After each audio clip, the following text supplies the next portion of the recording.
Hello everyone, this is the finale of What If Naruto Didn't Come Back After 2 years, and I hope you guys enjoy this video and to like, to subscribe, to share, and check out the playlist, to see more comment down below. Now let's start the intro. They call me a god. They call me a god. They call me a god. Join my membership, the perks are great. It's in the description. Get out of here, you monster. Konoha would be better off with UD. With that, a rather angry brunette in her 40s picked up a rock and threw it towards the object of her targeted rage. Her remark and callous attempt to cause the blonde ninja was met with much gusto and approval by her fellow protesters who wished to cleanse Konoha of its demons. It only took moments for the W to heal up again on its own. Sometimes it just hurt too much to stand up for yourself and continue to prove the value of your existence when the people around you were content to see you gone and die. But no, truly he had no reason to harm these people for attacking him both verbally and physically, which they sought to do on a daily basis. Why then, did he refuse to even dodge the embodiment of hate as they continued to throw more objects at the loyal shinobi? Why couldn't they be content with the fact that he, the son of the fourth, would never truly be able to come home again? Someone had to pay for the sins of the Kyuubi. It may as well be the container that confined him from doing any more. It wasn't that much of a stretch of the imagination really. While it was obvious none cared for those jailed inside prisons, it shouldn't surprise anyone to learn that people didn't care for the presence of prisons themselves. The last thing anyone wanted was for one to be located near their homes. The bonus Naruto had was that he could easily be kicked out. Yet another projectile was launched through the air to head towards Naruto. The assault definitely came from a shinobi as it was flung so fast it almost made a whistling sound. The impact would create a sting that would have left quite an impression upon him. That is, if it had hit him. Why couldn't Naruto just run away from them? No one would think him a coward. Part of being a ninja included knowing when to back away from a battle that just wasn't worth fighting.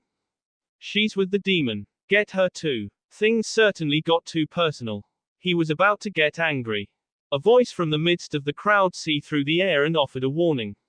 Wait, that's the Hokage's assistant. We'll be in for it if Hokage-sama finds out her student was harmed. Run. Quickly the group tried to swarm away from the place and scatter in order to avoid being identified and having this incident placed on their record. Little did they know about the squad of Anbu hiding in the trees above, taking note of everyone present. It was good to have friends in high places. Sakura spun around on her boots to face her teammate and boyfriend to find that familiar smile upon his face. It was the one that showed the world that he wasn't afraid to get hurt, to get trampled on. It was the one she had seen every day since Team 7 was formed so many years ago up until the time he had to leave. It was the one she knew was obviously fake and hid the pain underneath. And it was the one that broke her heart and made her feel as if Naruto still didn't trust her enough to open up completely to her yet. Naruto, why? She could feel the swirl of chakra that steadily flowed around his body. Ever since he explained that particular technique to him, she had gained the ability to distinguish his aura as if she could almost feel it. He couldn't possibly have had too little to use his technique. He would have had time enough to quickly get away without being followed. But no, like a pea-brained macho man, he had to stay there and take it. While it might be good enough for Naruto, it wasn't something Sakura was going to stand for. Why? She lifted one leg up so it was perfectly perpendicular to the ground and brought it back down to create a wave of earth as the ground beneath her scattered and crumbled by the simulated earthquake she had just created. Naruto's body simply moved as if he was part of the earth, allowing him to maintain his stance though he did avert his gaze towards her. His eyes had returned to that cool, soothing blue he had always had. Considering he was restricting his access to the Kyuubi, that comment made earlier to attack her must have shaken his resolve. She truly was one of his precious people. Ninjas are the S of society. That wasn't something Sakura Haruno ever expected to hear from the man who wanted to be Hokage. They live in the shadows, and deceive, and take on jobs unworthy and unwanted by the rest of humanity. Well, it was true that ninjas used to be seen like that. But that's why the hidden villages came about. But now ninjas needed something else to look down upon. Something to prove that they weren't the lowest of the low. He smirked softly as he gazed into her lush green eyes. I guess I make them feel better about themselves. If I left or ran, they would pick on someone else. That stupid, big-hearted bastard. Sakura quickly lunged towards him to steal a K again in what was becoming almost a daily ritual, only to be spun around a bit before landing in her feet. She didn't want to K him, just yet. There was something else stuck on her mind. Naruto, let's leave Konoha. The blue-eyed ninja stood shocked at the suggestion he had just heard. Why would Sakura ever want to leave this village? Everything she knew and loved was here. Her family, her friends, her sensei. She had the respect and care of her fellow shinobi. Why would she? Sakura, I can't ask you to give up everything for. His speech was stopped when the pink ninja placed a finger upon his lips which sent a shiver down his body. So don't ask me and accept the fact that we're leaving. By now Sakura didn't have to add the fact that she would start pounding him if he disagreed. Ah, it was good to be a woman. We'll find somewhere else to go. I could ask Tsunade-sama to help us find someplace where we can be happy together. Not to mention ask the Hokage not to list them as runaway ninjas. There were enough problems to be had as is. Naruto began perking up at the idea little by little. He loved this village and would always do his best to protect it from his enemies. But now, his presence was causing more problems than anything else. Jiraiya had warned him earlier that staying here just may not be an option. We could find a nice little home in the country somewhere, where we could raise little Sakuras and Narutos, and the blonde's rantings quickly came to an end when the pink-haired Kunoichi's fist connected with the top of his head, leaving the shinobi somewhat disoriented. Not so fast, Barker. In a way those were pleasant things to think about. Finally being able to settle down and start a family. But thinking about kids was something that was a little ways off for her. Let's face it, at times she feels like she already has one big one to take care of already. There was that, and Naruto would never be happy settling down in solitude like that. As much as it would help keep him away from those that despised him, Naruto was still a ninja. The only place a ninja could live with some sense of safety remained one of the hidden villages. Besides Naruto, you would never be happy living alone in the countryside like that. But they couldn't stay in Konoha much longer. That much was for certain. Gaara keeps asking for me to return to his country. Where else but the wind country would one who was a wind type go to learn those kinds of jutsus? We could always find something there for a while. Maybe we could call it a goodwill mission or an exchange program, or... He didn't get a chance to finish his sentence as his body froze with hearing the voice of a man who constantly plagued his nightmares. Well, if it isn't Beauty and the Beast. The scars upon Naruto's cheeks began to burn as the memory of the incident rapidly replayed itself through his mind. It was the man who had marked Naruto forever and robbed him of the chance to live a normal life. It was the one who gave him these cursed whisker marks. I see you still remember me, demon. And it was the one who organized a rally the evening before to help rid Konoha of this dangerous threat to its security. Naruto's eyes fixated on the man as he slowly approached the duo, except the eyes were his no longer.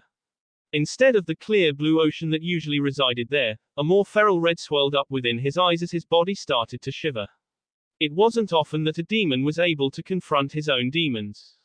Perhaps if this man thought him to be such a threat and menace to society, then he shouldn't make a liar out of him.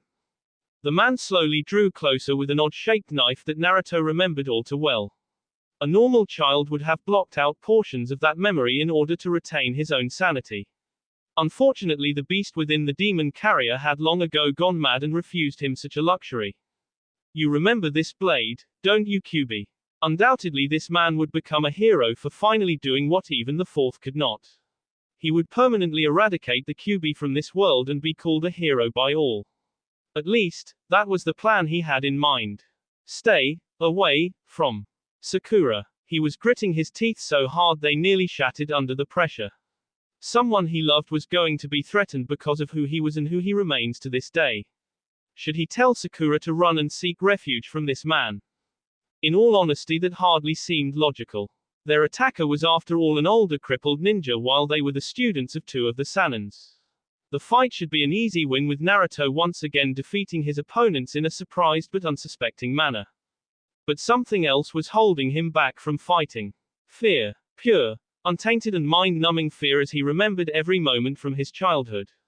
He remembered watching this man approach him from the crib in the orphanage, with a shiny object in one hand. Slowly, the stranger reached down and pulled out a baby Naruto who was happily giggling at finally being held for the first time by someone. He reached out to grab one of the stranger's fingers in a playful gesture, but the man couldn't let such an attack by the apparently infant child to go unpunished. The child was haphazardly dropped back into the crib while the shiny object gleamed against the moonlight one last time before he felt a burning sensation repeatedly over his cheeks. These marks on such young flesh were too deep to be healed completely. The scars would never go away. The QB had been angered then, and ironically enough showed far more emotion within his prison at having been dishonored so easily by a mere adult human. It was decided then. The child will need his protection and his ability to heal if the Nine Tails was ever to be released. Unfortunately, the damage that had been done could not be reversed. The child was marked. Oh, she will be spared, for the moment at least. Though I imagine she will be punished for having such an affair with a beast. Such things are frowned upon by the Ninja Council. That was it. Did that man just compare the love she felt towards Naruto with the unholy act of bestiality? He would pay, oh yes, he would pay. The attacker from Naruto's past was forgetting just one thing on his advance to finish the job he had started nearly 20 years ago. He wasn't picking on a harmless infant anymore. No, the boy had aged and matured. And now the boy was a man with powerful friends. A crazed look overcame the attacker's eyes as he raised the dagger once more in his diluted state and ran towards the object of his hate, the monster. He lunged towards the still hugging couple and was about to complete his lifelong goal. But as said before, Naruto was a man now. A man with friends. He was stopped mid-attack a few feet away from Naruto with B he would D from this. It looked like the QB would be the end of him after all. The world felt funny when one was about to D. Suddenly time decided to slow to prolong the pain until his demise decided to settle upon him. The air chilled and left his body cold and shivering from the experience while there was an almost acidic taste in his mouth. Perhaps the most peculiar of these were how his nose and eyes responded to dying. He had heard that most people start to see red when the end is near. He, however, only saw pink while the wafting smell of cherry blossoms filled his nose while he inhaled his last few breaths. The man slumped backwards and fell upon the ground with a thud while Sakura retracted her fist from the punch, her body moving far slower than it had been moments ago. While she didn't have the godlike speed and speed-enhancing techniques Naruto developed, she could always pour chakra into her legs to lunge herself at the enemy at an accelerated rate. It had been a little excessive, and Naruto certainly didn't need her help in dealing with such an adversary, once he had been relieved of the shock of the moment. However, sometimes you need an angel to help you fight your not-so-inner demons. It was Naruto who would be the first to speak as Sakura reflected on the damage she had done.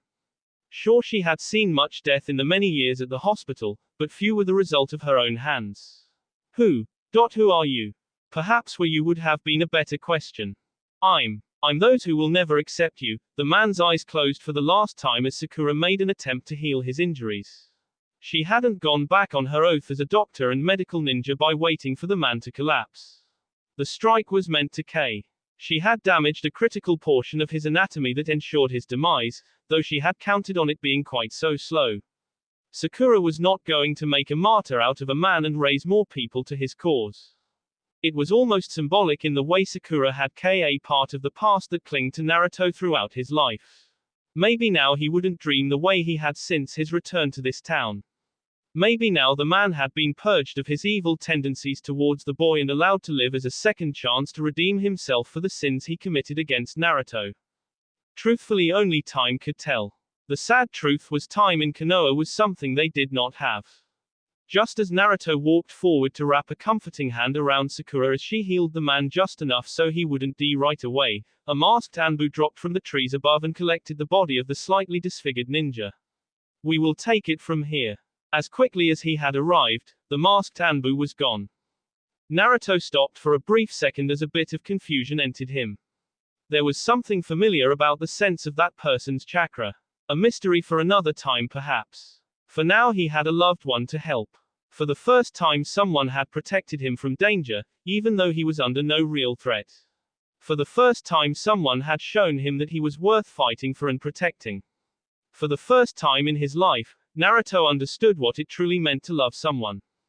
Sakura's bossy nature couldn't possibly let Naruto get the last word into this conversation. Naruto, how many children did you want? That was quite unexpected.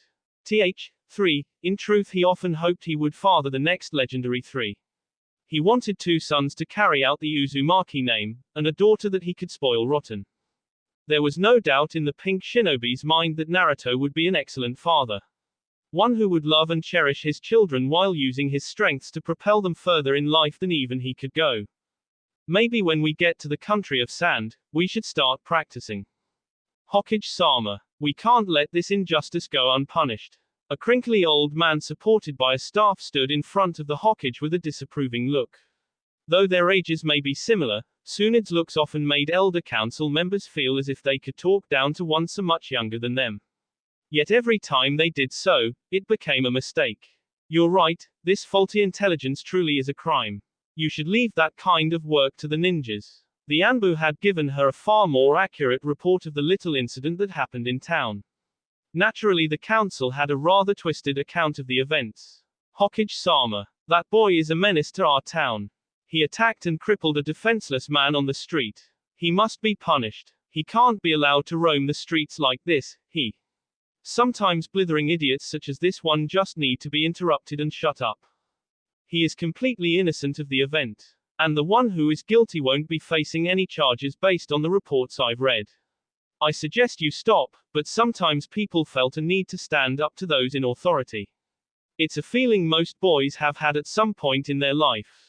However, this person never apparently grew out of it. How someone like him was elected to any position of power was just proof of the inherent flaw in democracies. Even idiots get a vote. How dare you speak to a council member this way? Remember your place, Tsunade. Oh, that's right. Someone decided to speak in a familiar and rude way to the most powerful ninja in Konoha. Now, if we know anything about Tsunade and her favored method to resolving problems, someone is going to get hurt, very soon. She stood up with her face looking down as strands of yellow hair covered the sadistic look that was forming in her eyes. She casually with one finger tossed her desk aside and forced it to and crumble against the wall, leaving the elderly man deathly afraid for his life. He had heard many of his peers had opted not to run for council member again after having met with the Hokage. He now had a feeling of why they would make such politically moves. The man slowly trembled backwards with his arms up in a defensive manner in order to protect himself from the hurt that looked like would swiftly come upon him. She wouldn't hit a kindly old man who wore glasses. Me remind you of your place. All matters relating to ninjas, directly or not, are under the direct unquestionable authority of the Hokage. Anything else relating to the town falls under your jurisdiction. It was crucial to sound somewhat sane at this part of the speech. That made it all the more bone-chilling when she revealed what she was really feeling at this moment. Frankly, Tsunade had enough of people treating the boy she treated like a grandchild in such a hideous manner. Often she found herself wishing to herself that all the rumors about the boy's treatment in the past must have been a gross exaggeration by ninjas who couldn't keep their emotions in check, but the boy's brief return to Konoha was proof that if anything, the reports were watered down. And now this sniveling little man who had never seen a battlefield nor understood any aspect about the life a ninja led had barged into her room to make unreasonable demands of his superior while referring to her without her la. Someone's gonna get a hurt, real bad. But I won't tell you who. We got to leave a little hope for this half-scared old man. It's moments like this that diapers for seniors are made. Well, that's how it should have gone, but ninjas know they must expect the unexpected. However, the news that burst through the doors was something even Tsunade hadn't thought she would hear, not today. Shizune wasn't even fazed by the threatening display the Hokage was putting forth against the councilman. In truth, it was almost becoming a monthly routine of hers to scare one of the members. That aside, she had far more important news to report. Tsunade-sama. It's Naruto. He's run from the village. What? Things weren't looking good for the old man. The Hokage was now angrier than ever. In a far meeker voice, Shizune completed her report. Things wouldn't look good for Naruto. He didn't have a chance. Not in this fight. Not against this opponent. Not yet. It just wasn't for him to defeat that man. He traced Sasuke's location. A quick succession of knocks on Kakashi's door stirred him from the pleasant sleep he was enjoying while he lay on Rin's lap. She was quite pleased to be sitting and reading a book while the one she had adored since childhood took rest upon her to clear his mind. His aura wasn't tainted anymore. It didn't smell of the guilt he had burdened with himself for so long. All that he needed to make things right in his life once again was the same thing Naruto needed to make all the pain go away. The right woman. It wasn't because Kakashi couldn't relate to Naruto that he focused more on Sasuke while Team 7 was still united. It was because Naruto was the most like him. Not in personality, but in tragedy. He knew that he could not be the one to show him the way out. Some things just required a woman's touch. Disturbed from his welcome slumber, Kakashi rolled himself off of Rin's lap and made way for the door, while Rin continued reading her book, already having an idea of who was there. A woman's intuition could be the most dangerous tool a ninja had. Kakashi, however, was no fool either. He had been expecting this encounter for quite some time now. The second he opened the door, his face was met with a tight S across the side of his face, though the usual power that the attacker had was held back in this moment. Sakura didn't want to hurt her sensei. Just teach him a lesson. How could you never have done a thing? You never hated him, but you never helped either.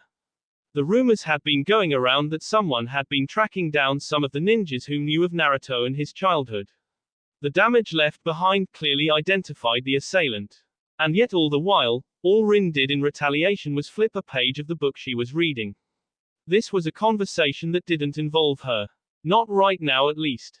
Sakura stood by the door with no tears in her eyes as most would suspect. Instead there was a look of hurt residing within. She had made her peace with her hand in creating the unstable life Naruto was forced to grow up with. While the blonde boy certainly could have sought the answer to these questions on his own, he for some reason decided to let the past be the past. Sakura wasn't nearly as forgiving. Sakura-chan, I am sorry. Yes, Kakashi was quite familiar with how poorly Naruto was treated in the town, despite what little time he spent in the village of Konoha. It was a time in Kakashi's life he wasn't proud of. Not because of his inability to help Naruto when the boy needed someone in his life, but because of another dark secret he held. His former pupil certainly didn't need to know about his near-S tendencies at the time. She didn't need to know the lack of zest he had for life and how his desire to live had been quickly dwindling the longer his fake eye remained imprisoned with him. Someone had to take the ridiculous amount of S-class missions that were piling up in Konoha. It only made sense for the one most determined to take them. Few would ever know about how Kakashi truly met the young blonde boy who was so badly treated as he grew. The story of how a boy, despite being beaten, still managed to brighten Kakashi's day even slightly would remain a mystery to be told another day. Because Sakura also didn't need to know about the one who gave Naruto just enough warning to escape from a mob set out to kill him. The boy was alone and Kakashi was often gone. He wasn't family that would always be there to help the hurt go away. Naruto needed to learn how to take care of himself much sooner than one would ask of a child. Kakashi wouldn't be able to protect him all the time, making it too dangerous for the boy to rely on him. But that hardly meant Kakashi wasn't allowed to at least give him a little benefit every now and again. It was never anything really spectacular. Every once in a while Naruto would find his fridge had food he didn't remember buying. Or on occasion he would find himself a new set of clothing to replace one the villagers had torn up one day. Sadly only once had Kakashi been able to restore Naruto's apartment to normal after some rogue villagers had torn it up.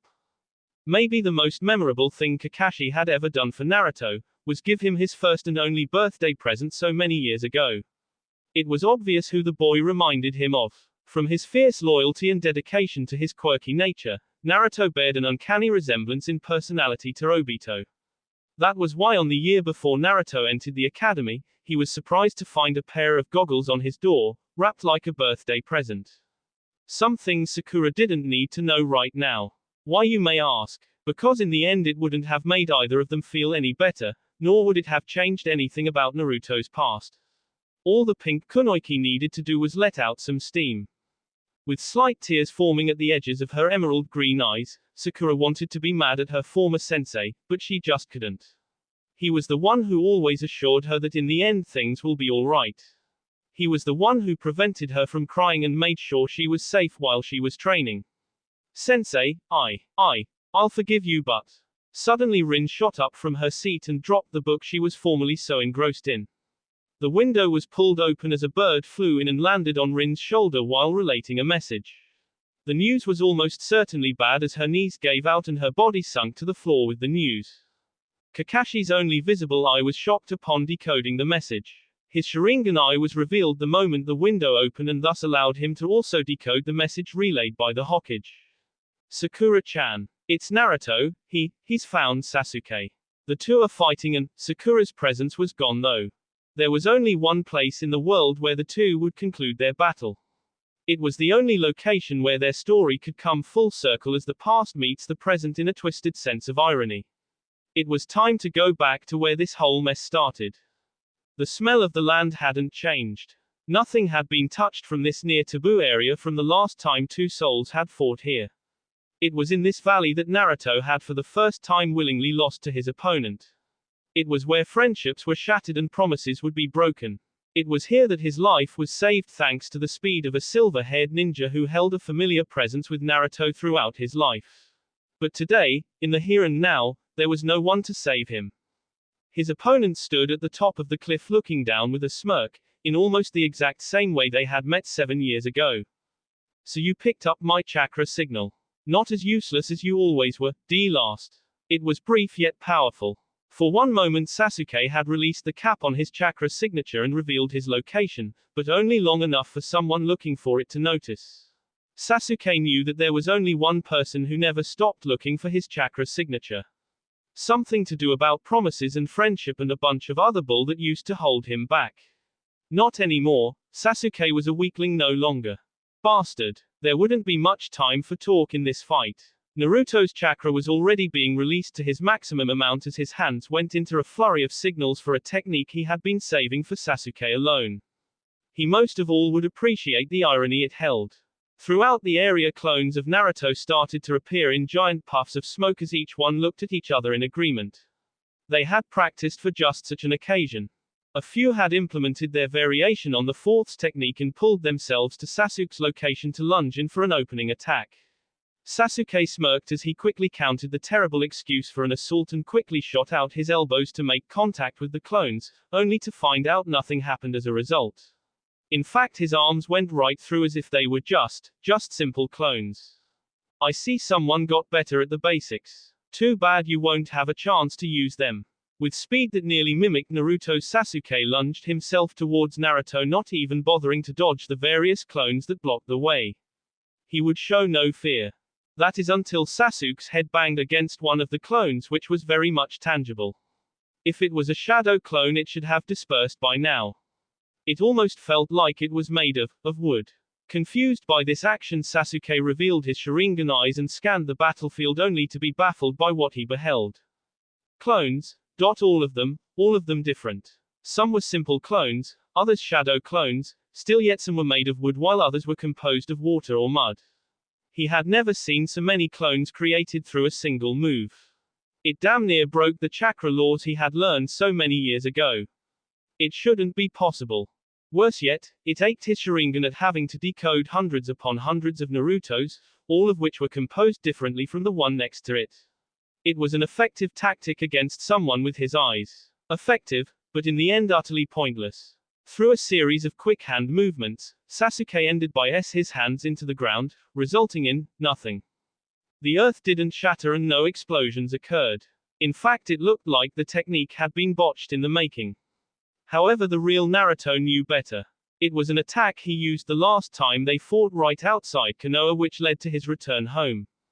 Suddenly his clones were being defeated left and right as armies of snakes jutted up from the ground and bit away at the surplus of Narutos that hung about. It was a feeble attempt at distracting the Uchiha long enough, but Naruto knew in his heart that it wouldn't work in the end. There was no need to continue about a pointless fight. Technique for technique they could continue countering each other's attacks until either of exhaustion. No, for them all that was needed would be one final attack with every ounce of their power locked into it. That fact flew between the two as they once again made eye contact. It was an unspoken understanding of battle. Sasuke's red eyes challenged the feral-looking ones of Naruto as four tails now wrapped around his body. Sasuke, however, couldn't change. Not if he didn't want to lose control of himself. He couldn't risk it, not until he was assured he could complete his mission. His other form had proven demented and totally evil. With his current mind, it was incapable of carrying out coherent tasks, which is what the moment called for. But he would never be able to do that until he killed the one who came closest to being his best friend. But he would supply Naruto with that wry smirk and continue to berate him with his banter. You already know how this fight will end, don't you? For a moment Naruto's eyes closes as he accepted what was to be. Sasuke was out to kill him now. There would be no running from him. There would be no quiet life with Sakura. There would be no children. There would never be a real chance to come home again. Yes, Naruto was clearly outmatched in their previous battle. It took all Jiraiya had to fight off the combined powers of Orochimaru and Sasuke long enough to escape so he could get the boy some immediate medical attention. I'll grant you one last request. Maybe it was a bit of the old Sasuke that was there showing him one last moment of kindness. Perhaps it was a deformed version of the Uchiha pride showing through. Then again maybe it was a ruse altogether. You know what it is I want. A massive ball of chakra was forming in Naruto's hand as it began to increase in speed and intensity with every passing moment. His eyes darted up to meet with Sasuke's. The Chidori had already formed in his hand and was howling for B as it sensed a victim nearby. It was not an attack that liked to be denied its pleasure for very long. Then let's end this. The two leapt towards each other with all the power that coursed through their veins in an effort to end their rivalry, once and for all. Tsunade-sama, let me go. You can't make me stay here like this.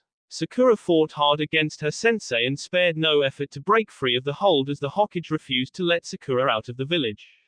If Sasuke is in the area, Orochimaru will not be too far behind. If he's this close to Konoha, he has to be planning something. We can't let our ninjas go out into a trap. I've sent out the Anbu. They were the only ones who could hide well enough from Orochimaru's spies to get the information on the area. Unfortunately Sakura wasn't as capable as them in those techniques, which meant she got left behind, again. I told him to forget the promise. Why did he run off like that? She broke down sobbing in the motherly hold her sensei had upon her. Naruto had left while she was visiting certain ninja around the village for the idleness.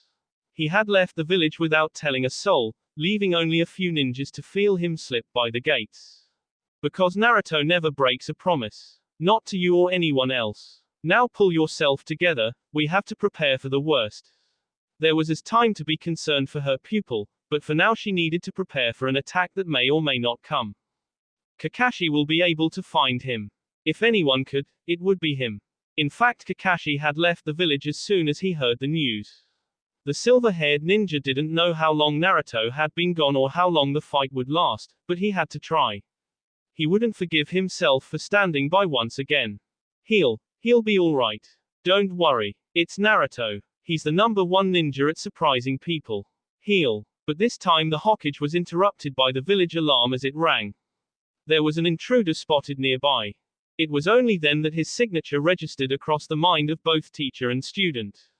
They looked at each other with a knowing glance and together left for the gates to meet the one who had made their way back to Konoha. Upon arrival they found a scene they had not expected. Two figures stood in the center of a ring of onlookers who, instead of hiding, wanted to see what all the commotion was about. Immediately Sakura felt her body froze. She didn't feel the chakra signature of the second person there, at all. It meant Sasuke. He was back. To maintain a promise made 7 years ago, Sasuke had returned to the hidden village of Konoha. Sakura's emerald green eyes kept darting to the unwavering form that was slumped over his shoulder and refused to move. Any moment a finger would start stirring, or he'd make some idiotic comment about ramen. Please let even just a hint of his chakra still burn within his body. I've kept the idiot's promise. With a smirk Sasuke was gone. It was a technique Sakura had only recently seen herself. Sasuke, he stole it from Naruto. Not having the power to hold back anymore nor caring about the words Sasuke had spouted before he left, she ran over to Naruto and cradled his head within her arms, holding him tightly to her. Please, Naruto, for me, wake up. But his body was lifeless and none of his chakra was there. Her body tried to force that soothing green life force of hers into him, but his body wasn't accepting it. This wasn't how he surprised people. It wasn't supposed to be this way. It wasn't supposed to end like this. It looked like his promise of a lifetime cost him just that.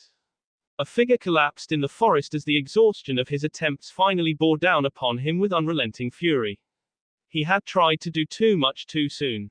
His little scene in Konoha was all he could muster before he was forced to make a hasty retreat. The Konoha ninjas surely would have taken advantage of his weakened state. For a man who grew up decoding and predicting ninja techniques, he never saw the second Rasengan coming.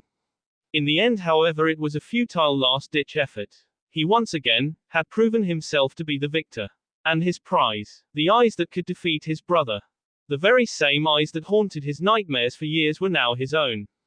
A smirk came across his face as he realized that after 7 years of training, his mission was almost accomplished. The wounds he received, though painful, would be easy enough for Kabuto to heal once he returned. Hopefully they will find the messenger with Sasuke's location sooner rather than later. Right now Sasuke wanted to sample his prize. He summoned forth the Sharingan eyes that he had grown quite fond of over the years and once again saw the world in a new way. A way reserved for the Uchiha. But try as he might, he could not call forth the Mangekyo eyes. Sweating in frustration, he concentrated harder, hoping that maybe he wasn't forcing enough chakra to his pupils, but it was to no avail. His eyes would evolve no further. It couldn't be. He had Naruto. No chakra could be sensed from his lifeless body. Sasuke was sure of it. He had done everything he needed, everything his brother said was necessary to gain this power, but nothing. It was then Sasuke understood that he had once again been deceived by his brother. The true power of the Sharingan must have required an additional piece to the puzzle. With his prize stolen from him right in front of his eyes, he would have his vengeance. The Hokage's office was grim and quiet as the acceptance of the news before them was slowly settling in. Tears slowly dribbled down the cheeks of the fifth Hokage as she could only wonder at just how helpless she had been as a leader when her favorite ninja needed him most. It didn't take long for her to realize the boy's chakra could not be sensed.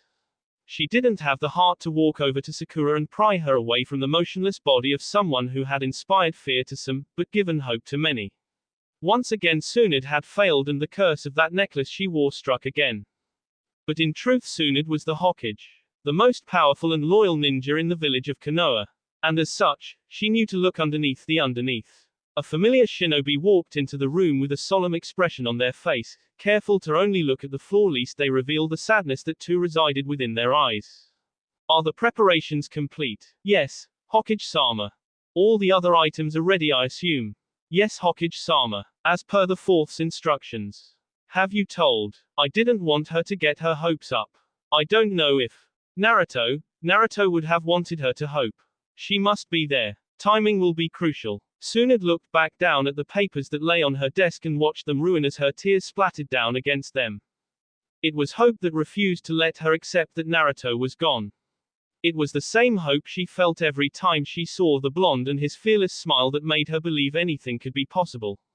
And it was hope, with a little bit of help from her predecessors, that convinced her to try something so foolish on the deceased. Rin, this will work, won't it?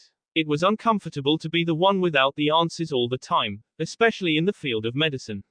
She was the most experienced medical ninja the world had ever seen, yet such a technique was beyond her. It was too risky, it required too much time to master. But it was their only chance. I don't know Tsunade-sama. But my former sensei had me learn it because she knew she wouldn't live long enough to. The boy had indeed lost everyone close to him.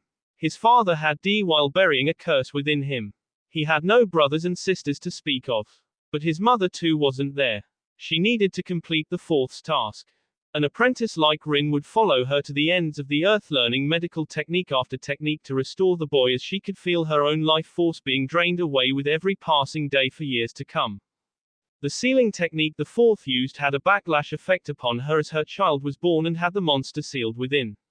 The horse master was cursed to roam the earth as one of the living D, but she would not waste what borrowed time she had. Naruto's mother would do everything in her power to give her boy the second chance she knew he would need eventually. Then let us prepare. Because the truth was, Naruto was already dying. The demon was slowly eating away at the boy in order to gnaw its way free from its hellish prison, and it would have consumed the child into his death. Or rather, death was one way you could perceive it. The demon fox certainly couldn't kill his vessel without dooming his own existence, but he could trade places with him. The seal could be weakened just enough for the fox to entrap the foolish boy within while allowing him to reign predominantly over his body, free to do whatever he desired with the power to back it up. At least that was the plan. The Kyuubi hadn't counted on Naruto dying before he could complete the process. And he wouldn't let him either. Just moments before the boy's spirit would be allowed to pass on to the next world, the nine-tailed fox pulled him within his cage through the weakening seal that still hung there. The fourth and his bride had predicted something like this would happen to the boy. Yondai knew the fallacies of his own technique when used against one of the infamous tailed beast. They, along with Rin and the Hokage, were counting on the demon fox's will and desire to live. It didn't take long for Naruto to figure out what annoyed the Kyuubi so much about being confined within a small space like this prison for any length of time. After only minutes of his newfound captivity, he found himself immensely bored, despite the nine-tailed monster that watched him like a morsel that was ready to be devoured. And yet the Kyuubi would and could do nothing to him without putting its own safety at risk. For a greater demon, the Kyuubi sure could be a chicken at times. Doesn't help that it sometimes looked more like a feral bunny than a fox. Oye, bastard, when are you going to let me out of here? The fox's eyes grew with anger as it focused a swirl of chakra around its body. Send me back out. Are you listening to me? Oye. A howl accompanied by a strong gust of wind sent Naruto flying back against the bars of the cage to rest against them with Sakura-like ferocity. His body sunk down to the ground as the mysterious force of gravity seemed to extend itself to wherever the hell this place actually was. What was that for you, stupid fox? Naruto was angry. Angry because he lost the fight against his rival when everything was said and done. Angry that he was trapped in a dark cell that smelt of urine with a monstrous creature. And angry that now more than ever, he couldn't have what he wanted most.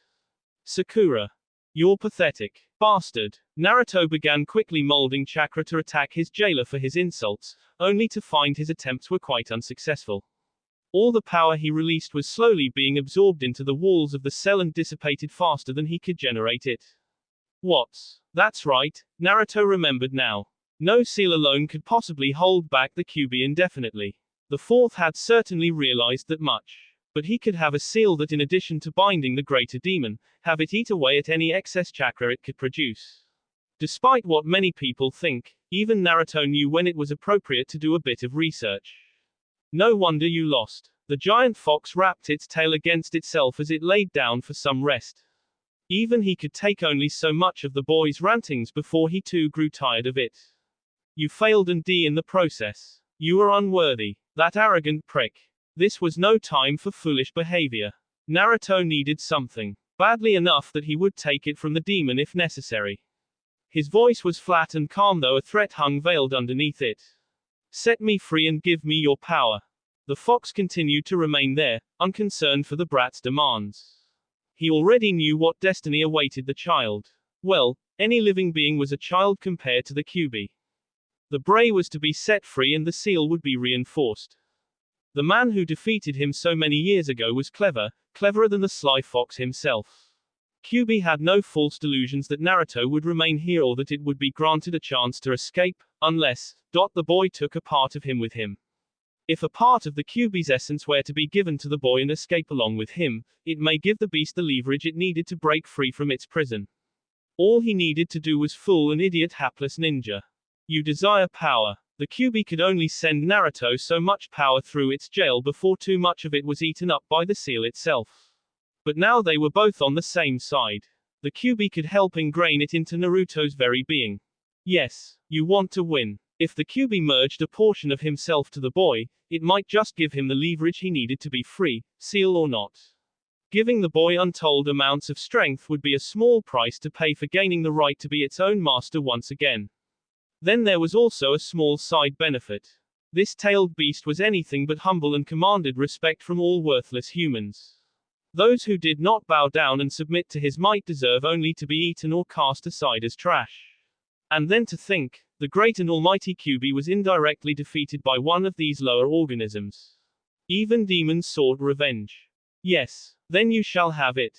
Naruto was no fool. The gift would be a double-edged sword that would come back into the future to haunt him, but his options were limited and his passion burning with desire for a way to beat Sasuke.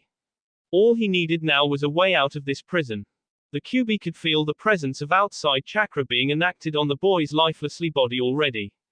It seems the humans were quick to use the unsealing technique to free Naruto from his temporary confinement. The nine-tailed fox had to act quickly lest it lose its window of opportunity. Summoning up much of the strength that had made dormant the past 20 years, the Kyuubi concentrated a portion and focused it into the boy. The massive swarm of chakra attacked Naruto and lifted him up into the air as his body absorbed the wicked aura. And all through the procedure, there was silence. Not because it was a painless process, but because even his voice could not scream so high. When Naruto accepted all that he could, his body fell limp against the sealed gate with his eyes looking as if they were about to bulge out of their sockets. His hands shook with power and fear and his skin was singed by the awesomeness of it all. With the Kyuubi's part completed and its ultimate plan slowly being put into effect, it regained its curled position on the floor. The seal was breaking just enough for Naruto to be pulled out by familiar green chakra before it would recompose itself once again. The demon fox was too wise to attempt an impossible escape just yet. Patience. His time will come soon enough. He could see. His senses were brilliant and multiplied several times further than he ever thought possible for a ninja. As tired and beaten as Naruto's body was, he felt a new and constant surge of energy and chakra flowing through his system and revitalizing his broken physical self. His nose picked up scents that must have been coming from an impossibly far distance as the familiar scent of ramen reminded him of his favorite shop. Yet it was clear enough that he was in the middle of the forest and nowhere near any food establishments. However, what truly entertained and tickled his fancy was the smell of cherry blossoms that was so near and so thick that he could touch it. Oddly enough, it was the cherry blossom that was touching him with soft silky hands that cupped the side of his face as tears dribbled down her cheeks to splash against his nose. Sakura's eyes were a rainforest of beauty as she lit up with hope of seeing Naruto start to move again with the strength rapidly returning to his limbs. But this strength was unlike any he had used before. He felt like he was on a constant high. Unlike the many times he had to borrow energy from the tailed beast, this time the chakra showed no signs of needing to retreat. This time the energy felt to be a constant and active part of him. S.A. Sakura. Alright. It was time to milk this experience for all it was worth. He may have been feeling stronger than ever before, but she certainly didn't need to know that, not just yet. Naruto, you idiot. Those two bright blue orbs of hope continued to shine and prove to her that this wasn't some insane genjutsu. He was real. Nothing could imitate the Naruto-ness of that look in his eyes. I told you not to, you shouldn't have. Why did you? In a sense it was great for Naruto to see Sakura worried about him so much, but this too was a double-edged sword.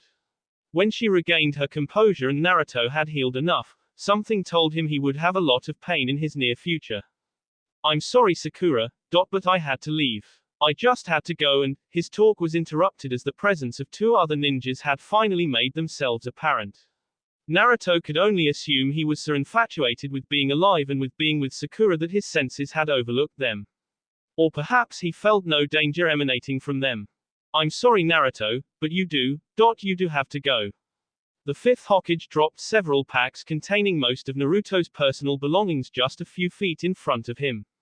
Rin was close behind holding most of Sakura's prized possessions, though the only thing that truly mattered to her was already within her arms. Granny. Alive again for only minutes and he was already cracking jokes towards the only senior there. A person's spirit truly does always live on. Naruto, I'm sorry but there is no time. You must leave Konoha for now, while everyone still believes you're D, while Sasuke still believes you're D. The tears that were trickling down her eyes gave the blonde ninja a feeling that this leave from Konoha might just be a permanent thing. Get stronger Naruto, get stronger. One day you will be able to come home again. That's a promise of a lifetime. Tsunade turned around and started walking away from the only other family she had allowed into her life. Long goodbyes would only be more painful. Besides, she would keep her promise and that meant Naruto would be coming home again. At the thought of his last bit of family leaving, Naruto tried to jump up and stop her but found Sakura's hold upon him to be too strong to simply let him go. She needed him here with her now and always. Nothing could tear them apart from one another now that the gift of life has been bestowed upon him. Time was something he would not waste. He continued to hear her muffled sobs as she continued to cry into him, still battling with her own disbelief that he was walking the earth once again. Yet here he was in the flesh, acting more like himself than she ever knew possible. Rin slowly stepped forward and bowed while offering a slip of paper. She had spent years of separation from her home village and from the man she had fallen in love with to follow the one she would call master in hopes of accomplishing her dreams. Now after all that time her work was finally completed. Her master could forever rest in peace and Rin could continue with the life she had cherished and developed.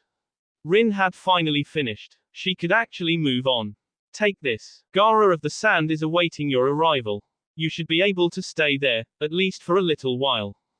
Her voice continued to shake with each passing word, knowing what she had to ask of Naruto. It was the same sacrifice she made when following his mother in trying to perfect that medical technique. Leaving the only home you loved for an unknown amount of time was a painful task to ask of anyone. Naruto. I'm Su. It's okay, Rin-san, it's okay. Sakura looked up towards her newfound friend with a smile upon her face equaling the joy in her heart. As long as Naruto and I are together, it's okay. She continued to cuddle and hold him like her life depended on it, just relishing in the fact that his body wasn't cold anymore. I'll try to keep you updated about what's happening in Konoha. But please Naruto, stay safe, grow stronger. Again she was interrupted. It was getting harder by the minute to make any of these thoughtful speeches. He will, Rin-san. We both will. Rin smiled at the couple and felt it was time to take her leave of them. They would have a long journey ahead of them filled with peril and mischief. But in the end they would be fine so long as they had each other's strength to draw upon. Rin vanished into the emptiness of the forest, leaving the two former Konoha shinobi alone to start a new life together. A perfect beginning. You're sure you want to come with me? Sakura had a life in that village, she had attachments and people she cared about. Leaving and joining Naruto as a forever wandering ninja would mean to abandon all that. You won't get rid of me so easily. It was already getting late and they had much distance to cover, but what real hurry did either have? It won't be so bad. We should be able to spend a lot of time with Gaara there. We could get a nice apartment. Practice having a few kids. Take up some new idinis. Practice having a few kids. Make some new friends. Practice having a few kids. He truly did have a one-track mind. And what about actually having some kids? Sakura was no fool. She knew just what was racing through his thoughts. Well, if you insist. He reached up to K her, only to have the top of his head quickly meet with her fist. Barker. Not here. Good. That implied that all they needed was a change of location. Sakura finally let go of Naruto and saw him stand up with relative ease given his former injuries. This wasn't the time to ask, but she had a sneaking suspicion who was responsible for his rapid recovery. I mean it though, Sakura. One day. I don't know when. But we will come home again. It's a promise of Ali. The blonde ninja immediately found his ear was being yanked by the overly pushy and bossy pink-haired one. Don't you dare say, promise of a lifetime. She pulled him around and cooed playfully into his ear. Why don't we just save this lifetime for us? So the question comes around again. Can you ever really come home again? Do the people change, or is it the person who left that changes? Will the home you carry so many memories be the same one that you return to? Is it one you want to return to? Regardless of what the answer may be for you, Naruto is quickly learning that home is where the heart is and his heart is with Sakura. His home is now always with him.